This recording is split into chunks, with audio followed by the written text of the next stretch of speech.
لیں جی پاکستانیوں، آپ کو مبارک ہو۔ وہ کی کیا سی اس دن بزرگاں نے واگا بارڈر تن بھی دیاں گے من بھی دیاں گے، تن بھی دیتا من بھی دیتا۔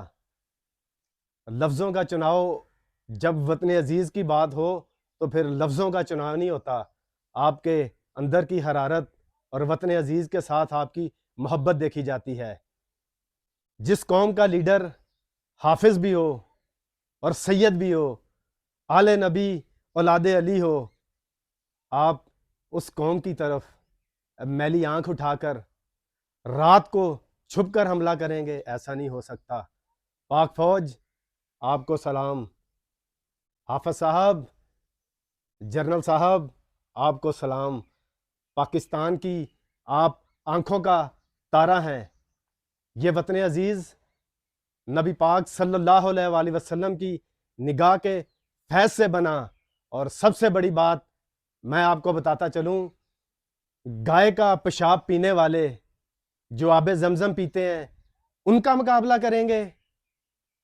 پتھر کے آگے جھکنے والے اللہ تعالیٰ رب العزت کو جو سجدہ کرتے ہیں ان سے مقابلہ کریں گے؟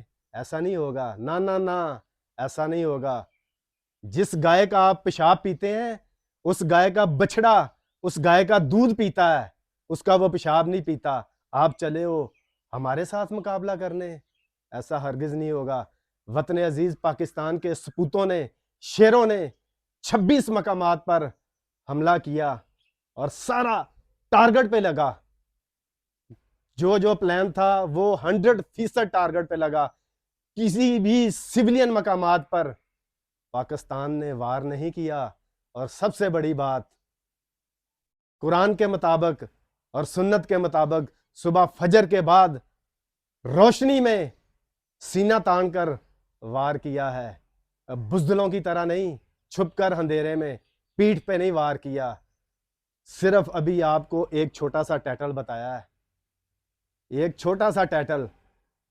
اگر دوبارہ کبھی آپ نے وطن عزیز کی طرف میلی آنکھ دوبارہ کی تو ایک جوان آپ کے خلق سے ہاتھ ڈالے گا اور آپ کا سارا نقشہ بدل کے رکھ دے گا۔ پاکستان زندہ باد۔